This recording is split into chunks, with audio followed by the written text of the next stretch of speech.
नेपाल भारत सीमा विवाद बढिरहेकै समयमा लिपुलेख नजिक चीनले हजारौं मात्रामा सैन्य गतिविधि बढायो। नेपाल र भारतबीच सम्बन्धको आधारमा अगाडि बढ्न नसकेपछि नेपाली सेना उत्रियो एक्सनमा। नमस्कार, तपाईँ मेरो पोखरा टिभी युट्युब च्यानल हेर्दै हुनुहुन्छ। समाजमा र विश्वमा घटेका सत्य तथ्य खबरलाई तपाईँसँग पुर्याउने हाम्रो अभियान जारी छ। तपाईँले मेरो पोखरा टिभी युट्युब च्यानललाई सब्स्क्राइब गर्नुभएको छैन भने आज नै सब्स्क्राइब गरी नजिकैको बेल आइकन दबाई हामीसँग जोडिनुहोला। पल पलको ताजा खबर तपाईँलाई अपडेट गराउने हाम्रो अभियान निरन्तर रहिरहनेछ। दर्शकहरू, मैले आज अत्यन्त महत्त्वपूर्ण विषयमा भिडियो लिएर आएको छु। भिडियो अन्तिमसम्म हेरिसकेपछि आफ्नो मनमा लागेका कुराहरू कमेन्ट गर्नुहोला र चिनिया सेनाले नेपाललाई साथ दिन्छ भनेरले यस लेख्नुहोला। चिनिया सेनाले पनि कुनै स्वार्थ बोकेको छ भनेर नो लेखेर कमेन्ट गर्नुहोला। सुरु गरौँ आजको मुख्य विषयवस्तु। नेपाल भारत सीमा बढिरहेको समयमा लिपुलेख नजिक चीनले हजारौं मात्रामा सैन्य गतिविधि बढाएको छ। नेपाल भारत सीमा बढिरहेको समस्यामा र यो समयमा चीनले लिपुलेख नजिकैको सीमावर्ती क्षेत्रमा सैन्य गतिविधि बढाएको हो। भारतीय सञ्चार माध्यमहरूका अनुसार चीनले पिपुल्स लिबरेन्स आर्मी PLA को एउटा बटालियन नै लिपुलेख नजिक तैनात गरेको बताएको छ। नेपाल भारत सीमा विवाद बढिरहेको समयमा चीनले एकाएक सो क्षेत्रमा सैन्य गतिविधि बढाएको भारतीय मिडियाको दाबी छ। चीनको सो भूमिकालाई भारतीय मिडियाले आशंकाको दृष्टिमा हेरिरहेका छन्। नेपालको कालापानी लिपुलेख र लिम्पियाधुरा क्षेत्र हुँदै मानसरोवर जाने बाटो खनेको भारतलाई चेतावनी दिँदै चीनले आफ्ना सैनिक लिपुलेख क्षेत्र नजिकै तैनात गरेको हो। भारतीय शीर्ष सैन्य कमान्डरलाई उद्धृत गर्दै केही भारतीय अखबारहरू अनलाइनहरू संस्करणमा शनिबार यसबारे समाचार प्रकाशन गरिसकेका थिए। भारतले लिपुलेख हुँदै कैलाश मानसरोवर जोड्ने सडक निर्माण गरेपछि सो क्षेत्र चर्चाको केन्द्रमा आएको हो। नेपालको गम्भीर आपत्तिका बावजुद भारतले सडक निर्माण गरी उद्घाटन समेत गरेपछि नेपाल भारत सीमा विवाद उत्कर्षमा पुगेको थियो। नेपालको आफ्नो भूभाग भारतले एकलौटी रूपमा प्रयोग गर्दै आएपछि नेपाल सरकार चुप नबस्ने भन्दै नेपाल सरकारले पनि ऐतिहासिक तथ्य र प्रमाणको आधारमा आफ्नो भूमिलाई समेटेर नयाँ नक्सा सार्वजनिक गरेको थियो। भारतले उपभोग गर्दै आएको नेपालको कालापानी लिपुलेख र लिम्पियाधुरा क्षेत्रमा नेपाली सेना समेत पठाउन सक्ने नेपाल सरकारले चेतावनी दिएपछि चीनले पनि नेपाललाई दरिलो साथ दिने भएको छ।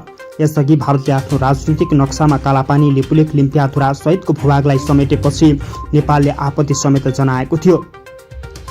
सीमा समस्याका समाधानका लागि वार्तामा बस्न लगातार नेपालले जोड दिँदै आए पनि भारतले कोरोना संकटको समाधान भएपछि मात्रै वार्ता बस्ने जवाफ दिँदै आएको छ। नेपाल र भारतबीच भइरहेको कूटनीतिक तवरबाट वार्ता सफल हुन सक्दैन, विज्ञहरूले भनेका छन्। अब कसरी हुन्छ, एक्सनमै उत्रिनुपर्छ, हामीले आफ्नो भूमि फिर्ता ल्याएर छाड्नुपर्छ, यसरी जवाफ दिएका छन्।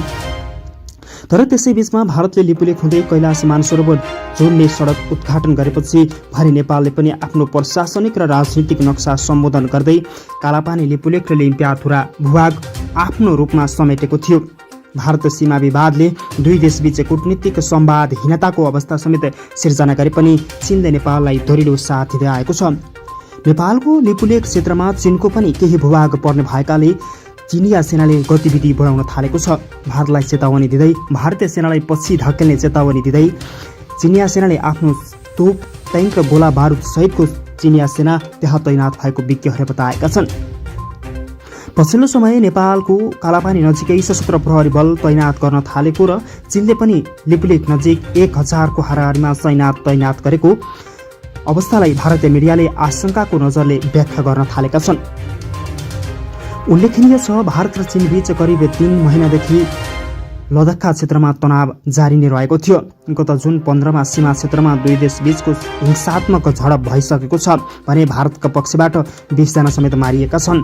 यसैले नै भारत डराएर कालापानी क्षेत्रबाट आफ्ना फौज पछि धकेल्न सक्ने विज्ञहरूको भनाइ छ।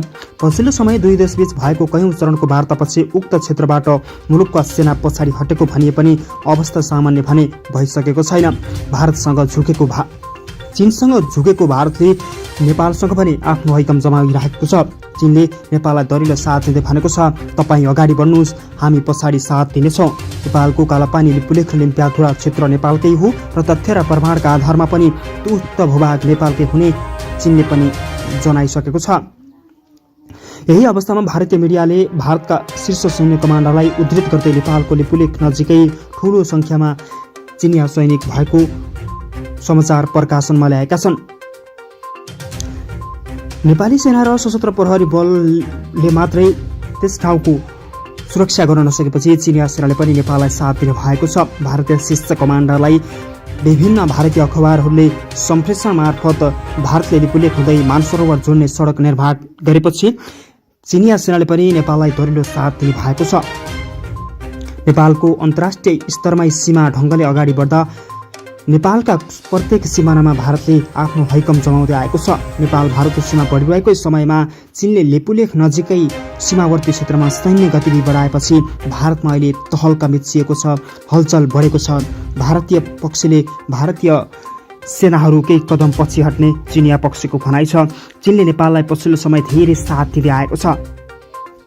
दर्शकबिन, तपाईँ मेरो पोखरा टिभी हेरिरहनु भएको छ। समाजमा र विश्वमा घटेका सत्य तथ्य खबरलाई तपाईँसँग पुर्याउने हाम्रो अभियान जारी छ। तपाईँले अहिलेसम्म पनि मेरो पोखरा टिभीलाई सब्सक्राइब गर्नुभएको छैन भने अहिले नै सब्सक्राइब गरी नजिकैको बेल आइकन दबाई हामीसँग जोडिनुहोला।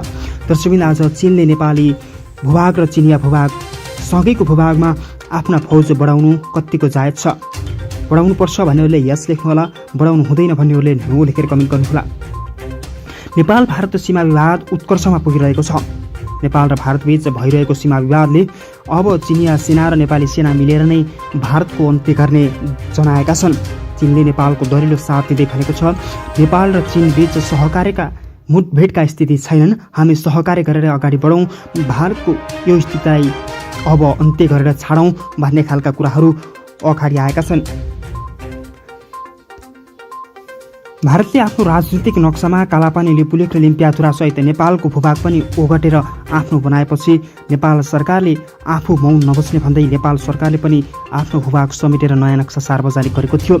नेपालको भूभाग सार्वजनिक गरे लगतै भारतले आपत्ति जनाएको छ। चीनको गुलाम हो नेपाल भन्दै कडा आलोचना समेत गर्यो, कडा टिप्पणी गर्यो, कडा आरोप लगायो। चिनिया एउटा सेना, चीन र नेपाल बीच भइरहेका सेना कमान्डिङको हिसाबले चीन र नेपाल बीच भइरहेको सम्बन्ध कूटनीतिक तवरबाट अति नै मिलनसार र प्रेरणादायक छन्। चीनले नेपालको जस्तोसुकै अवस्थामा पनि साथ दिँदै आएको छ। चिनिया सेना र नेपाली सेनाको सहकार्यमा अब जस्तोसुकै सम्बन्ध पनि बलियो बनाउन सकिन्छ भन्ने विषयमा अगाडि बढेका छन्। यसबीचमै भारतले लिपुलेख हुँदै कैलाश मानसरोवर जोड्ने बाटै खनेर उद्घाटन गरिसकेपछि नेपाल सरकार मौन बसेको भन्दै विभिन्न आलोचना आउन थालेपछि नेपाल सरकार पनि एक्सनमा उत्रिएको थियो। नेपाल सरकार र चिनिया सरकार बीच भइरहेका सम्बन्ध र गतित्वहरूको अगाडि बढ्ने प्रेरणादायक अवस्थाबाट नेपाल सरकार पनि अगाडि बढ्ने अवस्थामा पुगेको छ। नेपाल सरकार अब मौन नबस्ने, नेपाल सरकारले गरिरहेका काम र कारबाहीलाई नजिकबाट नेपाली जनताले निहालेको भन्दै अहिलेको सरकारलाई छिटोभन्दा छिटो आफ्नो भूभाग फिर्ता गर्न र नेपाली सेना परिचालन गरी भारतीय सेनालाई केही कदम पछि हटाउन आह्वान समेत गरेका छन्। यो कस्तो विषयमा तपाईँलाई यो विषय कस्तो लाग्छ? आफ्नो सकारात्मक कमेन्ट अनि आफ्नो सकारात्मक धारणा व्यक्त गर्न भने नबिर्सिनुहोला। दर्शकबिन, तपाईँ मेरो पोखरा टिभी हेरिरहनु भएको छ। समाजमा र विश्वमा घटेका सत्य तथ्य खबरलाई तपाईँसँग पुर्याउने हाम्रो अभियान जारी छ। दर्शकबिन, तपाईँलाई आजको यो महत्त्वपूर्ण अनि एक्सक्लुसिभ भिडियो कस्तो लाग्यो? भिडियो अन्तिमसम्म हेरेर बस्नुभयो, त्यसका लागि धन्यवाद। यस्तै नयाँ ताजा अनि सन्देशमूलक भिडियो हेर्नका लागि मेरो पोखरा टिभीलाई आज नै सब्सक्राइब गरी नजिकैको बेल आइकन दबाई हामीसँग जोडिनुहोला। दर्शकबिन, तपाईँको बाँकी पल शुभ रहोस्। नमस्कार।